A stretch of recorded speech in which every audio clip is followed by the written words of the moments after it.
दोस्तों एक और मैसिव डेटा लीक हुआ है कुछ ही दिनों पहले, जो कि हमारी एक इंडियन रेप्यूटेड कंपनी का डेटा है जो कि लीक हुआ है। उसके बारे में आज के वीडियो में बात करेंगे। तो चलिए शुरू करते हैं आज के वीडियो को।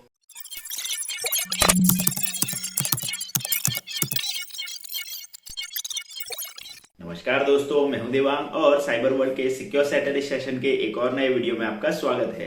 दोस्तों आज के वीडियो में आईआरसीटीसी डेटा लीक के बारे में बात करने वाले हैं। लेकिन दोस्तों वीडियो में आगे बढ़ने से पहले अगर आपको हमारे वीडियोस पसंद आ रहे हैं तो इन्हें लाइक जरूर कर दीजिएगा, ताकि आपके एक लाइक से हमारा मोटिवेशन बढ़े और हम ऐसे ही वीडियोस आपके लिए लाते रहें। और दोस्तों अगर आप हमारे चैनल पे नए हैं तो नीचे दिए गए सब्सक्राइब बटन पे क्लिक करके बाजू में दिए गए बेल आइकन को दबा के ऑल पे क्लिक करना बिल्कुल मत भूलिएगा, ताकि ऐसे ही साइबर क्राइम एथिकल हैकिंग की वीडियोस आपको मिलती रहे और आप ऐसे ही सब कुछ सीखते रहें। तो दोस्तों चलिए शुरू करते हैं। लेकिन दोस्तों आईआरसीटीसी डेटा लीक के बारे में जानने से पहले जानते हैं कि आईआरसीटीसी कितनी बड़ी कंपनी है और कितना बड़ा डेटा वो मैनेज करती है, उसके बारे में जानते हैं। तो दोस्तों आईआरसीटीसी जो है वो एक साल के अंदर करीबन 41 मिलियन डेटा को जो है यानी कि ई टिकट को जो है प्रोसेस करता है, उसे रिजर्वेशन करने की प्रोसेस जो वो करता है। यानी कि एक साल में करीबन 41 मिलियन टिकट्स जो है ऑनलाइन आईआरसीटीसी से बुक होती है, और उससे सालाना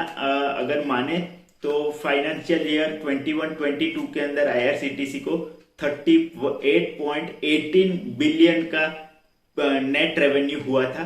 तो दोस्तों ये एक बहुत ही बड़ा नंबर होता है। 41 मिलियन जो टिकटिंग है उसे प्रोसेस करना, ऑनलाइन बुकिंग को प्रोसेस करना, और 38 बिलियन ईयर का रेवेन्यू होना एक बहुत बड़ी बात है। यानी कि आईआरसीटीसी जो है वो बहुत सारा डेटा मैनेज कर रही है, जिसमें कि यूजर्स के पर्सनल डिटेल्स के साथ साथ टिकट की डिटेल्स, ठीक है, ट्रैवल डिटेल्स, ये सारी डिटेल्स वो मैनेज करता है। तो दोस्तों अब सिर्फ सोचिए कि इतने बड़े डेटा को जो ऑर्गेनाइजेशन मैनेज कर रही है, अगर उनके ऑर्गेनाइजेशन में डेटा लीक होता है तो कितना मैसिव अमाउंट में डेटा लीक होगा। तो दोस्तों यही डेटा लीक हाल में हुआ है, जो कि हुआ है 26 दिसंबर 2022 को। और दोस्तों इसके अंदर 3 करोड़ यूजर्स का डेटा जो है वो लीक हुआ है।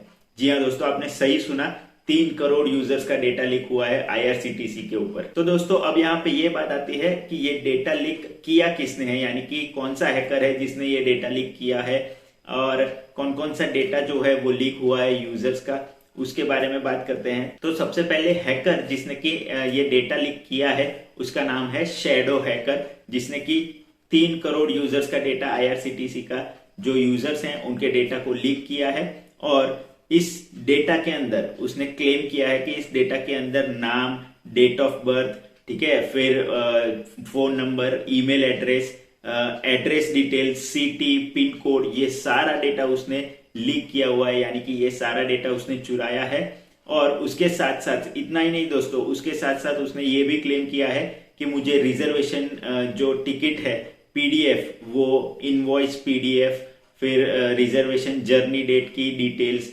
क्या एक पर्टिकुलर डेट पे कौन से यूजर्स जो है वो ट्रैवल करने वाले हैं, कौन सा यूजर कौन सी टिकट किसने कब बुक की है, ये सारा डेटा उसके पास है। और ये सारा डेटा उसने लीक किया है और उसने उस सारे डेटा को डार्क वेब के ऊपर सेल करने के लिए रखा हुआ है। तो दोस्तों जरा सोचिए कि किसी भी एक यूजर का नाम, email address, phone number, date of birth, city, pin code, language preference, ये सारा डेटा चुराना एक कितना बड़ा मान सकते हैं कि डेटा लीक हो सकता है किसी भी ऑर्गेनाइजेशन के लिए।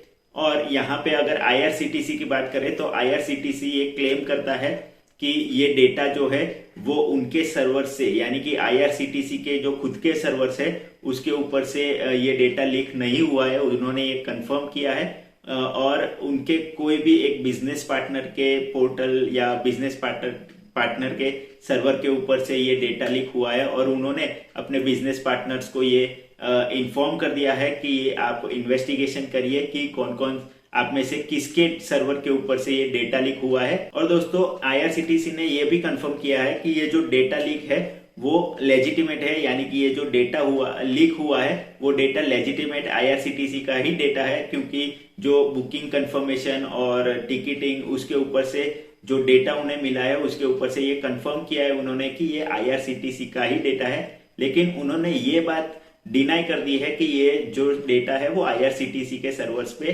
से जो है लीक नहीं हुआ है, ये उनके किसी बिजनेस पार्टनर्स के सर्वर के ऊपर से ये डेटा लीक हुआ है। तो दोस्तों ये पहली बार नहीं है कि IRCTC का डेटा जो है वो लीक हुआ है। इससे पहले भी 2-3 बार IRCTC का डेटा लीक हो चुका है, जिसमें कि अटैकर्स ने IRCTC के जो 2 बिजनेस पार्टनर्स है उनके वेबसाइट के ऊपर जो आइडोर यानी कि इनसिक्योर डायरेक्ट ऑब्जेक्ट रेफरेंस नाम की वल्नरेबिलिटी के मदद से अटैकर्स ने उन वेबसाइट के ऊपर से IRCTC का भी जो डेटा था वो चुरा के डार्क वेब पे सेल करने रखा था।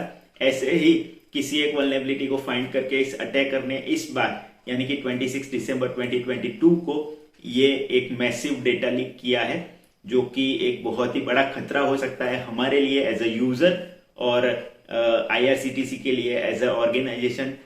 ये डेटा लीक बहुत ही बड़ा खतरा हो सकता है। तो दोस्तों इस केस स्टडी से भी हमें सीखने मिलता है कि हमें जहां तक हो सके अपनी कम से कम पर्सनल डिटेल्स जो है वो किसी भी वेबसाइट के ऊपर रजिस्टर करते समय देनी चाहिए, और जहां पे जरूरत नहीं है यानी कि जो भी डिटेल्स की जरूरत नहीं है वो डिटेल्स हमें फिलअप नहीं करनी चाहिए, या चाहे वो कंपनी वहां पे मांग रही हो या ना मांग रही हो। और यहाँ पे दोस्तों एक और सीख हमें मिलती है कि चाहे कितनी भी बड़ी कंपनी क्यों ना हो, कितना भी बड़ा नाम क्यों ना हो किसी कंपनी का, लेकिन उनके सर्वर या फिर उनके वेबसाइट के ऊपर वल्नरेबिलिटीज हो सकती हैं और उन्हें अटैकर्स अटैक करके डेटा लीक कर सकते हैं, डेटा चुरा सकते हैं।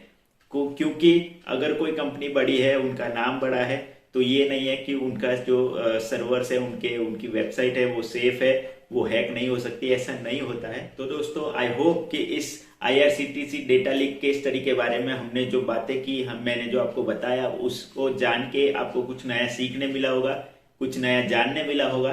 तो दोस्तों अगर आपको मेरा ये वीडियो पसंद आया है तो इसे लाइक और शेयर जरूर कर दीजिएगा, ताकि ज्यादा से ज्यादा लोगों तक ये वीडियो पहुंचे और वो लोग भी ऐसे डेटा लीक्स के बारे में जान सके और कुछ नया सीख सके।